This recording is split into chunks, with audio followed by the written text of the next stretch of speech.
আসসালামু আলাইকুম সুপ্রিয় দর্শক, আমি শাওন আবারও ফিরে এলাম আপনাদের মাঝে এনটিভি আয়োজিত আপনাদের আইন বিষয়ক প্রিয় অনুষ্ঠান আইন ও অধিকারে। আশা করি আপনারা সবাই ভালো আছেন এবং সুস্থ আছেন। আপনারা জানেন আমরা আমাদের এই অনুষ্ঠান ব্রিটেনের বিভিন্ন আইন নিয়ে কথা বলে থাকি এবং আপনাদের আপডেট জানিয়ে দিয়ে থাকি। আমরা নর্মালি হিউম্যান রাইটস, ইমিগ্রেশন এবং অ্যাসাইলাম নিয়ে কথা বলে থাকি। আপনারা আমাদের সাথে সরাসরি স্টুডিওতে কথা বলতে পারেন টেলিভিশন স্ক্রিনে দেখানো নাম্বারের মাধ্যমে। তবে দর্শক, আরেকটি কথা মনে করিয়ে দিই আপনারা প্রশ্ন করার সময় অবশ্যই একটু গুছিয়ে এবং সংক্ষিপ্তভাবে করার চেষ্টা করবেন এবং সেই সঙ্গে আপনাদের টেলিভিশনের ভলিউমটি মিউট রাখবেন। আর আজ আমাদের সাথে স্টুডিওতে উপস্থিত আছেন আপনাদের সবার পরিচিত, যাকে নতুন করে পরিচয় করিয়ে দেওয়ার মতো কিছুই নেই, আমাদের কমিউনিটির ভিতরে এবং বাইরে থেকে যিনি আমাদের সকলকে সেবা প্রদান করে দিয়ে যাচ্ছেন, যিনি দক্ষ এবং সুভিজ্ঞ, বহু বছর ধরে যিনি লিগাল এডে কাজ করে গেছেন এবং বর্তমানে যিনি JKR সলিসিটার্সের প্রিন্সিপাল, ব্যারিস্টার এবং সলিসিটার আবু মোহাম্মদ আহসান রেজা স্যার। চলুন দর্শক, কথা না বাড়িয়ে আমরা চলে যাই আমাদের আবু রেজা স্যারের কাছে, জেনে নিই তিনি কেমন আছেন এবং সেই সঙ্গে আজকের লিগাল আপডেটস। আসসালামু আলাইকুম স্যার, কেমন আছেন? কি ভালো? জি আলহামদুলিল্লাহ ভালো আছি। স্যার, আমরা তো এর আগের পর্বে আপডেট জেনেছি আমাদের ব্রেক্সিট নিয়ে, আজ আমরা কি বিষয়ে জানবো? আজকে আসলে আমরা এই সপ্তাহেই সুপ্রিম কোর্টের দুটো খুব গুরুত্বপূর্ণ রায় হয়েছে, সেটা আমরা সংক্ষিপ্তভাবে আমরা আলোচনা করব এবং আমরা আশা করি এর পরবর্তী অনুষ্ঠানগুলিতে যখন এটার ইমপ্লিকেশন, একটা রায়ের কি ইমপ্লিকেশন হচ্ছে, এটার পরে একাডেমিক বা লিগাল প্র্যাকটিশনারদের কি কমেন্টস আছে, তারা কিভাবে দেখছে, এটা নিয়ে হয়তো আরও ডিটেল আমরা আলোচনা করব। আর আজকে আমরা মোটামুটি এই কেসের যেটাকে আমরা বলি সংক্ষিপ্ত সার, যে কি হলো, এটা নিয়ে আমরা কথা বলবো। আর তো যেটা আমরা দেখছি যে ইমিগ্রেশনের পজিশনটা ক্রমশ কিন্তু খুব আরও বেশি কড়া হয়ে যাচ্ছে, জাজ সাহেবদের অ্যাপ্রোচও কিন্তু অনেক বেশি কড়াকড়ি হচ্ছে এবং যেহেতু নতুন নতুন ডিসিশনগুলি এসে ইমিগ্রেশনকেই এক অর্থে কিন্তু ইমিগ্রেশনের পজিশনটাই কিন্তু এক অর্থে সাপোর্ট করে যাচ্ছে, সেটা হয়তো অনেকের জন্য অনেক প্রবলেম ক্রিয়েট করবে। তো প্রথম যে কেসটা নিয়ে আমি কথা বলতে চাচ্ছি সেটা হচ্ছে MM লেবানন এবং অন্যান্য কেস সুপ্রিম কোর্টের। এখানে তোমার হয়তো মনে আছে যে 2012-র 9 জুলাইয়ের পর থেকে একটা মিনিমাম মেনটেনেন্স রিকোয়ারমেন্ট চালু করা হয়েছিল, যারা স্পাউস আনতে চায় বা এদেশ থেকে যদি কেউ অ্যাপ্লাই করতে চায়, কোনো ব্রিটিশ নাগরিকের বা ব্রিটিশ সেটেল কারোর স্ত্রী বা স্বামী হিসেবে থাকতে গেলে, ঠিক আছে। তো এটার জন্য ছিল 18,600 তার ইয়ারলি ক্রস ইনকাম এবং প্রতিটা বাচ্চার জন্য, প্রথম বাচ্চার জন্য 3,800 এবং তারপরে প্রতিটা বাচ্চার জন্য 2,400 করে এক্সট্রা ইনকাম দেখানো হবে। এটার পরে কিন্তু অনেক এটা নিয়ে সমালোচনা হয়েছিল, বলা হয়েছিল যে অনেকেই এদেশে এই পয়সাটা রোজগার করে না, বিশেষ করে যারা এথনিক মাইনরিটি বা আমাদের কমিউনিটির কথা যদি চিন্তা করে দেখো, যেখানে আমাদের কমিউনিটির একটা বিরাট অংশ কিন্তু এই রেস্টুরেন্ট বিজনেসের সাথে জড়িত এবং তারা হয়তো বা 12-13 হাজারের পাউন্ডের বেশি হয়তো আর করতে পারে না। আবার আমাদেরই কমিউনিটির যারা মহিলারা, তারা অনেকেই কিন্তু চাকরিতে নাই, তারা বাবা মার সাথে থাকেন বা চাকরি করলেও হয়তো পার্ট টাইম জব করছেন। তো এই 18,600 হয়তো আমাদের কমিউনিটি এবং অন্য অন্য কমিউনিটি অনেকের পক্ষেই এটা স্যাটিসফাই করা সম্ভব ছিল না। এটা নিয়ে বেশ লম্বা যুদ্ধ চলছিল।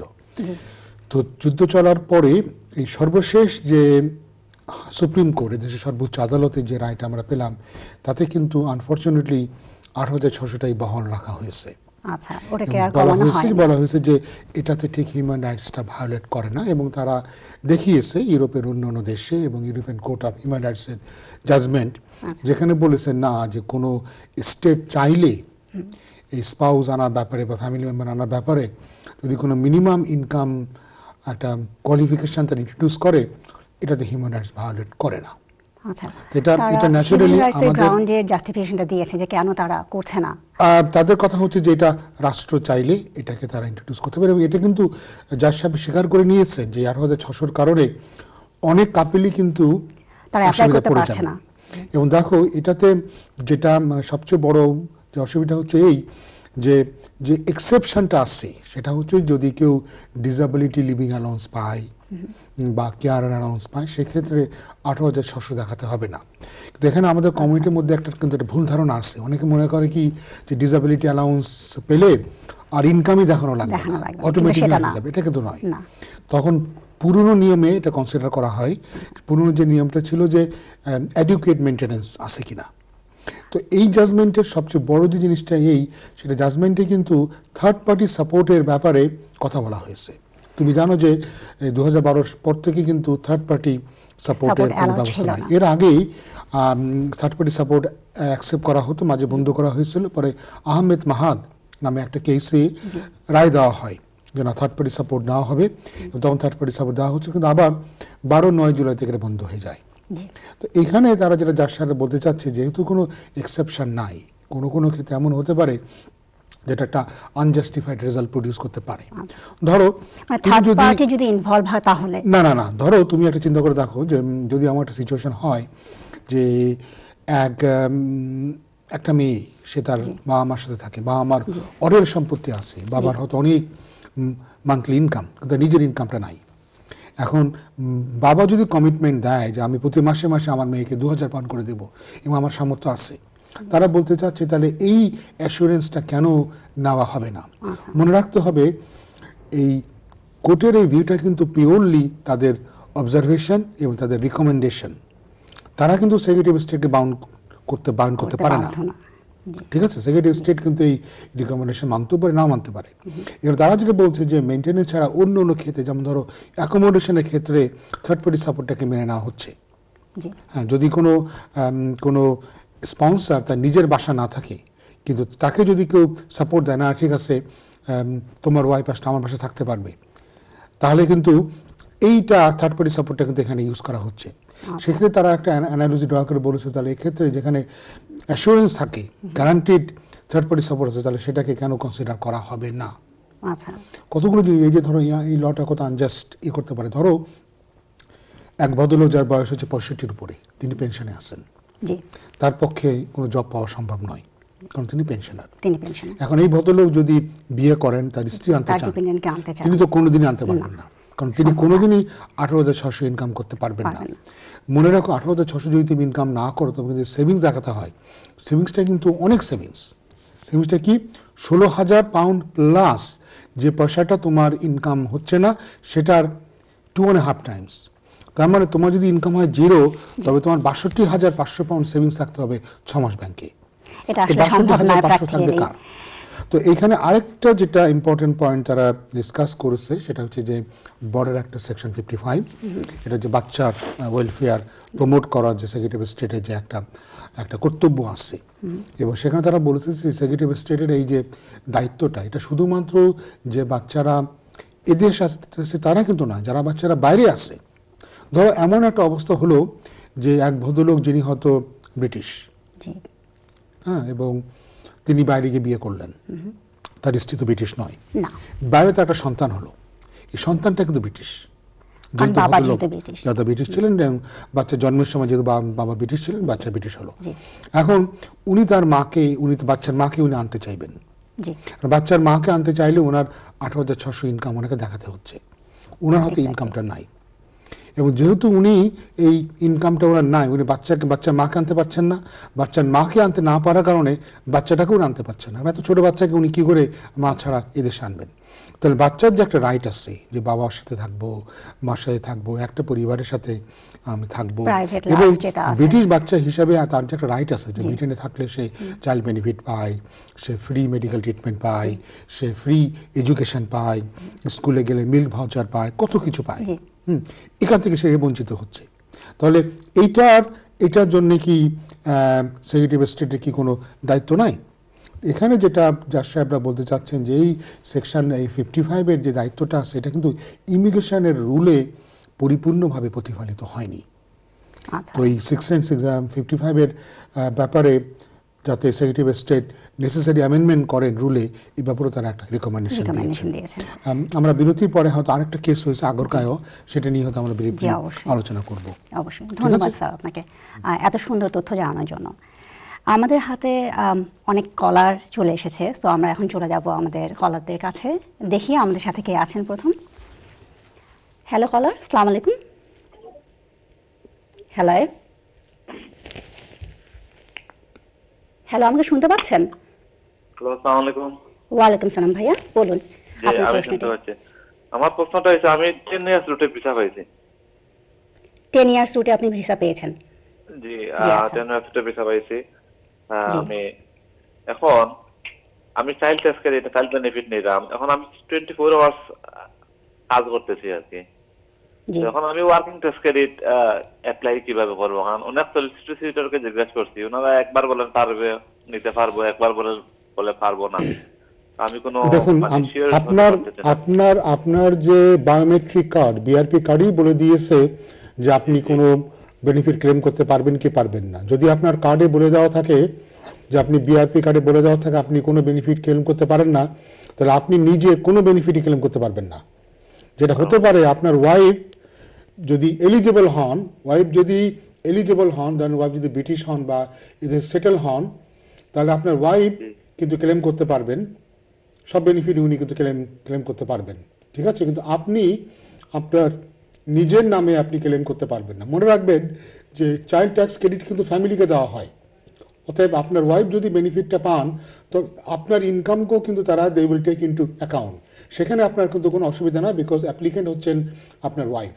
তো আপনি নিজে যদি অ্যাপ্লিকেশন করেন বা আপনি নিজে যদি এই বেনিফিটটা ক্লেম করেন, তবে আপনি অবশ্যই, যদি আপনার এই রেস্ট্রিকশন দেওয়া হয়, এই রেস্ট্রিকশনটা আপনি ভায়োলেট করলেন, তাহলে আপনার কন্ডিশন ভায়োলেট করার জন্য ইচ্ছা করে পরবর্তীকালে তারা আপনাকে ভিসাটা নাও বাড়াতে পারে। Thank you. না, আমি ওই ট্যাক্স ক্রেডিটের ব্যাপারে বলছি আর কি। আমি মানে ওটা করতে পারবো, মানে আমার ওয়াইফের নামে। ভাইয়া আমি আপনাকে কি অ্যাডভাইস করলাম ভাইয়া? আপনি কি আমার অ্যাডভাইসটা শোনেননি? বুঝছি ভাইয়া।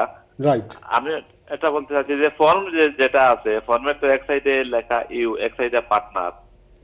আপনার এই ক্লেমটা করবেন আপনার ওয়াইফ, কিন্তু আপনার ইনকামটাও তারা টেক ইনটু অ্যাকাউন্ট, তারা ইনকামটাকে তারা নিবে। আপনি যদি ধরেন 15,000 পাউন্ড 20,000 পাউন্ড আর্ন করেন, তাহলে আপনার ওয়াইফ তো ট্যাক্স ক্রেডিট পাবে না? পাবে না, হ্যাঁ। তো আপনার ইনকামটাকে তারা they will take into account, তারা কনসিডার করবে, কিন্তু বেনিফিটটা আপনার ওয়াইফকে দেওয়া হবে পুরো পরিবারের জন্য। সেক্ষেত্রে এটা আপনার প্রবলেম হবে না। সেক্ষেত্রে ইমিগ্রেশনের রুলের প্যারাগ্রাফ 6 অনুযায়ী আপনার প্রবলেম হবে না, because this benefit will be given to year family, but applicant হতে হবে আপনার ওয়াইফ। ধন্যবাদ ভাইয়া, আমরা বুঝতে পেরেছি আপনার প্রশ্ন এবং আশা করি আপনি আপনার প্রশ্নের উত্তরটি পেয়েছেন। আমরা চলে যাব আমাদের পরবর্তী কলে, দেখি আমাদের সাথে কে আছেন। হ্যালো কলার, আসসালামু আলাইকুম। হ্যালো দর্শক, শুনতে পাচ্ছেন আমাকে? জি, আসসালামু আলাইকুম। ওয়ালাইকুম সালাম ভাইয়া, আপনার প্রশ্নটি করুন। আমি বেশি সাথে সাথে একটা জিনিস জানতাম চাইলাম আপনার। ভাইয়া একটু পরিষ্কারভাবে বলতে হবে। বুঝা যাচ্ছে না আমার মাঠ। হ্যাঁ বলেন। জি জি বলেন। আমি সাউথ ভিসা আসলাম ও দেশে। তো আমার আওয়ার পরে আমি যখন পার্ট টাইম জব করছি, আমার ওয়াইফেরও পার্ট টাইম জব হয়েছে, মানে জব হলো আমরা। তখন সামনে আমি অ্যাপ্লাই করতাম এক্সটেনশনের লাগে। তো আমি জানতাম চাইলাম যে আমরা তো দুজনে মিলাইয়া 19,000 সামথিং হইতো বছরতে। আমি আনপেড হলিডে এটা করে নিছিলাম আপনার 1 মাস। তো এইগুলো ফিল আপ করা যায়নি কোনো লাগা না। আপনাদের টোটাল ইনকাম যদি 18,600 হয় তাহলে আপনাদের কোনো অসুবিধা হবে না। আর আপনি যেটা বললেন যে আপনি 1 মাসে হয়তো হলিডে আপনি নিয়েছিলেন, তা আপনাকে ওরা নর্মালি দেখতে চাইবে লাস্ট 6 মান্থস। লাস্ট 6 মান্থসে যদি টোটাল ইনকাম 9,300 হয়ে যায় তাহলে আমার মতে অসুবিধা হবে না। লাস্ট 6 মান্থ ঠিক আছে, যদি তারা 1 ইয়ার চায় তখন তো 1 মাস আমার তারা ইচ্ছা করলে ভাইয়া 2.5 বছরটাও তারা দেখতে চাইতে পারে। ও আচ্ছা ভাইয়া, থ্যাংক ইউ। ওকে, বাট আপনি মোটামুটি যাতে এটা আপনার থাকে এটা মনে রাখবেন। এখানে সবচেয়ে বড় প্রবলেম কি, এই ইনকামের ব্যাপারে তারা কোনো ধরনের ছাড় দেয় না। একটু এদিক ওদিক হলে তখন আপনাকে ওই স্পাউসের যে রুট থেকে আপনাকে হিউম্যান রাইটসের রুটে নিয়ে এসে 10 বছরের পথে ফেলে দেবে। এই জন্য এই ব্যাপারে একটু আপনার কি বলে ক্লিয়ার থাকা উচিত। ওকে ভাইয়া? ওকে ভাইয়া, থ্যাংক ইউ। ধন্যবাদ ভাইয়া আপনাকে। আমরা চলে যাচ্ছি পরবর্তী কলে। হ্যালো কলার, আসসালামু আলাইকুম। হ্যালো, আসসালামু আলাইকুম। ওয়ালাইকুম সালাম ভাইয়া, আপনার প্রশ্নটি বলুন। আমার প্রশ্ন, আমি পলিটিক্যাল অ্যাসাইলেমে 5 বছরের লিভ টু রিমেইন পাইছিলাম রিফিউজি স্ট্যাটাস। জি। এখন আমার 5 বছর শেষ হয়ে যাব নেক্সট আগস্টের 2 তারিখ, বুঝছেন? জি। তো এখন আমার এর আগে কিতা করতে হইব ইনডিফিনিটলি বল লাগি? আমার life in the UK B1 ওটা লাগবো নি না না আচ্ছা, আমার যেটা লাগবে family ভাইয়া, wise- যেটা লাগবে শোনেন ভাইয়া, আজকের দিনের যে আইন, আজকের দিনের আইন অনুযায়ী আমি আপনাকে বলবো, আমি জানি না আগস্ট মাসে বা সেপ্টেম্বর মাসে কোনো পরিবর্তন হবে কিনা। আজকের দিনের আইন অনুযায়ী আপনি যখন অ্যাপ্লাই করবেন, আপনি যে সেট, যেটাকে বলে সেট পি, সেট প্রোটেকশন ফর্মে আপনি অ্যাপ্লাই করবেন, সেট পি। আচ্ছা, এবং সেট পিতে অ্যাপ্লাই করবেন, আপনার কি বলে ফি লাগবে না। আর যেটা হবে আপনার এই সেট পিতে অ্যাপ্লাই করলে, ওই সেট পিতে আপনাকে এক্সপ্লেন করতে হবে যে আপনি যে কারণে অ্যাসাইলাম ক্লেম করেছিলেন সেই প্রবলেম, সেই ভয়টা আপনার এখনও আছে। মনে রাখতে হবে হোম অফিসে আপনাকে এরকম কোনো গ্যারান্টি দেয়নি যে আপনাকে তারা automatically indefinite leave to remain দিয়ে দেবে। এবং যদি তারা মনে করে যে আপনার সিচুয়েশন চেঞ্জ হয়েছে বা দেশের পরিস্থিতি উন্নতি হয়েছে, যেমন এই মুহূর্তে আমরা জানি যে যে সমস্ত অ্যাপ্লিকেন্টরা জিম্বাবুয়ে থেকে আগে এসে অ্যাসাইলাম পেয়েছে, এদের অনেকেই কিন্তু আর ইনডিফিনিট লিভ টু রিমেইন দিচ্ছে না। যদিও হয়তো আপনি কি বাংলাদেশের নাগরিক নাকি অন্য দেশের নাগরিক? বাংলাদেশি জি, বাংলাদেশ যে বাংলাদেশে যদি নাগরিক হয়ে থাকেন এবং সেপ্টেম্বরের মধ্যে বা আগস্টের মধ্যে যদি গভর্নমেন্টের কোনো পলিসি চেঞ্জ না হয়, তাহলে তারা হয়তো মনে করবে যে আপনার এই প্রবলেমটা কন্টিনিউ করে যাচ্ছে। তো সেক্ষেত্রে তখন আপনি ওই যে সেট পি দিয়ে অ্যাপ্লাই করলে আপনাকে তারা ইনডিফিনিট লিভ টু রিমেইন দিয়ে দেবে। কিন্তু আপনাকে লিখতে হবে যে আপনার যে প্রবলেম ছিল সে প্রবলেম এখনও আছে এবং এখনও কেন আপনি দেশে যেতে পারেন না। আচ্ছা ওকে ভাইয়া? আচ্ছা। আর আমার লাইফ ইন দ্য ইউকে টিউকে তো লাগবো নি, এগুলো কিছুই লাগে না। আচ্ছা থ্যাংক ইউ। ধন্যবাদ ভাইয়া আপনাকে। কিন্তু আপনার লাইফ ইন ইউকে লাগবে যদি আপনি পরবর্তীকালে আপনি ইনডিফিনিট লিভ টু রিমেইন পাওয়ার পরে যদি আপনি ব্রিটিশ ন্যাশনালিটির জন্য যান, সেক্ষেত্রে কিন্তু লাইফ ইন দি ইউকে আর B1 দুটো টেস্টই আপনার লাগবে।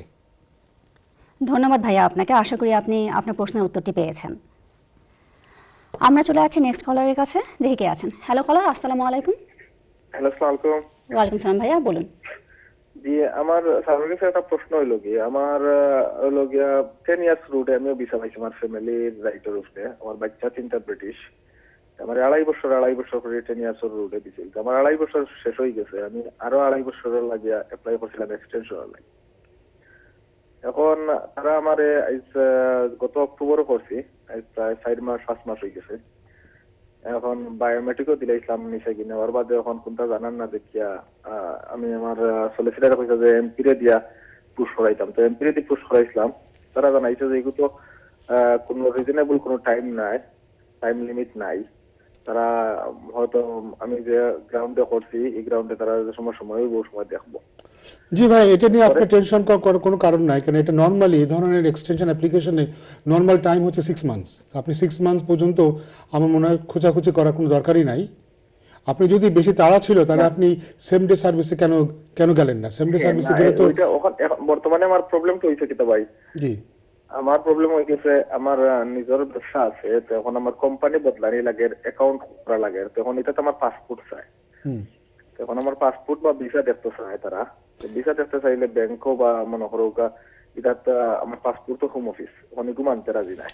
এখানে আপনাকে যেটা করতে হবে, আপনি হোম অফিসে লিখতে পারেন যে আমাকে তোমরা একটা লেটার দাও যে তো তোমাদের কাছে আমার পাসপোর্টটা আছে, আমার পাসপোর্টের অ্যাটাস্টেড কপি, তারা এটাকে সাইন করে আপনাকে তারা পাসপোর্টের কপি পাঠিয়ে দিবে। আর এ ব্যাপারে আপনার সলিসিটর যদি আপনি চিঠি লিখে এক্সপ্লেন করে দেয়, প্লাস হোম অফিসের চিঠি থাকে, তাহলে আমি মনে করি না কোনো অসুবিধা হওয়ার কারণ আছে। না, পরে আমার করছে কি, এখন মধ্যখানে আর 1 মাস আগে আমার একটা লেটার আমার কেস অফিসার যে আমার মিসিং ইনফরমেশন আছে আমার কেসের মধ্যে, আমিও একটা ফর্ম দিতে একটা ফিল আপ করিতাম। আমি যে কোন দিন আইছিলাম আর অ্যাসাইলাম ক্লেম করছিলাম, জি অ্যাসাইলাম ক্ষমা চাচ্ছি ওই সময় আমি দিয়া দিছিলাম যে আমার ওয়াইফের পাসপোর্ট, আমার বাচ্চাদের পাসপোর্ট, কারণ আমরা হলিডে করতাম, দেশে যাইতাম, তো বন্ধু তো কুইক ডিসিশন দিবার লাগে। ভাই, এগুলিতে তারা আপনার কুইক আমার কোন এখন দিছে না ভাইয়া, এইগুলিতে কোনো কুইক ডিসিশন হয় না। কুইক ডিসিশন নিতে গেলে আপনাকে সেম ডে সার্ভিসে যেতে হবে। নর্মাল ওয়েটিং টাইমই হচ্ছে আপনার 6 মান্থস। 6 মান্থ পরে আমি এটা অন্য কোনো স্টেপ নিতাম পারবো না। 6 মান্থের আগে আপনার পুশ করাটা করার দরকার না। আপনি দেখবেন আপনি পেয়ে যাবেন, 6 মান্থস আপনি পেয়ে যাবেন। ধন্যবাদ ভাইয়া আপনাকে। ওকে, থ্যাংক ইউ। আশা করি আপনি বুঝতে পেরেছেন আপনার প্রশ্নের উত্তরটি। সুপ্রিয় দর্শক, সময় হয়ে এলেও আমাদের ছোট্ট একটু বিরতিতে যাওয়ার। আপনারা কোথাও যাবেন না, আমরা ফিরে আসছি এখনই আপনাদের প্রিয় অনুষ্ঠান আইন ও অধিকার নিয়ে। ধন্যবাদ।